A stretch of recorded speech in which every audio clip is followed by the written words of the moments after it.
தமிழ் பாரம்பரிய சிலம்ப கலையை அரசு அங்கீகரிக்க வேண்டும் என்ற நோக்கத்தோடு புதுச்சேரியில் முதன்முறையாக சர்வதேச ஓபன் சிலம்பம் சாம்பியன்ஷிப் போட்டி நடைபெற்றது. இதில் மலேசியா, சிங்கப்பூர், கத்தார், இந்தியா உள்ளிட்ட நாடுகளைச் சேர்ந்த ஏராளமான வீரர் வீராங்கனைகள் பங்கேற்றனர். சிலம்பம் நம்மளுடைய கவர்மெண்ட் அங்கீகாரம் இல்லாமல் இருக்குது. இதுக்கு நம்மளோட கவர்மெண்ட் முக்கியத்துவம் கொடுத்து அங்கீகாரம் கொடுத்தா கொஞ்சம் நல்லாயிருக்கும். அது போக இந்த சிலம்பம் வெறும் விளையாட்டு மட்டும் இல்லை, அனைத்து மாணவர்களுடைய உடல் நலம் மனநலம் சார்ந்த ஒரு விளையாட்டு, நம்மளுடைய தமிழர்களுடைய பாரம்பரிய விளையாட்டு என்பது குறிப்பிடத்தக்கது. அதுவும் இல்லாமல் இந்த விளையாட்டு நம்ம 4 கண்ட்ரியில் நம்ம இப்போ பரப்பி இருக்கோம்.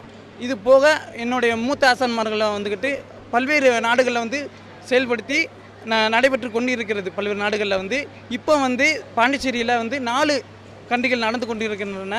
மேலும் இதில் 1000க்கும் மேற்பட்ட மாணவ மாணவிகள் கலந்து கொண்டு இருப்பது என்பது குறிப்பிடத்தக்கது.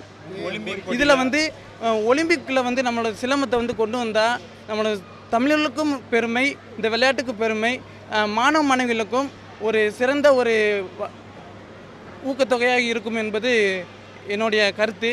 மேலும் நம்மளுடைய கவர்மெண்ட் இந்த விளையாட்டுக்கு, நம்ம சிலம்ப கலைக்கு முக்கியத்துவம் கொடுத்து ஸ்போர்ட்ஸ் கோட்டாவில் கொண்டு வர்றதுக்கு ரொம்ப நாங்கள் வேண்டுகோளாக வச்சுக்கிறோம். மேலும் பல்வேறு விதிமுறைகள் இருக்குது. அதனால் இந்த கலைகள் இன்னும் வளராமையே இருக்குது. இந்த சிலம்ப கலை எல்லா மாஸ்டர்களும் ஒருங்கிணைந்து கூடி இந்த விளையாட்டை மேம்படுத்தணும், வேற்றுமை இல்லாமல் மேம்படுத்தணும் என்பது என்னுடைய மனக்கருத்தாகுங்கிறது. கவர்மெண்ட் நலவாரியத்தில் நம்ம சிலம்ப கலையை கொண்டு வந்தால் நல்லாயிருக்கும்.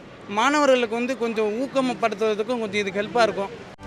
செய்திகளை உடனுக்குடனும் துல்லியமாகவும் தெரிந்து கொள்ள சப்ஸ்கிரைப் பண்ணுங்க.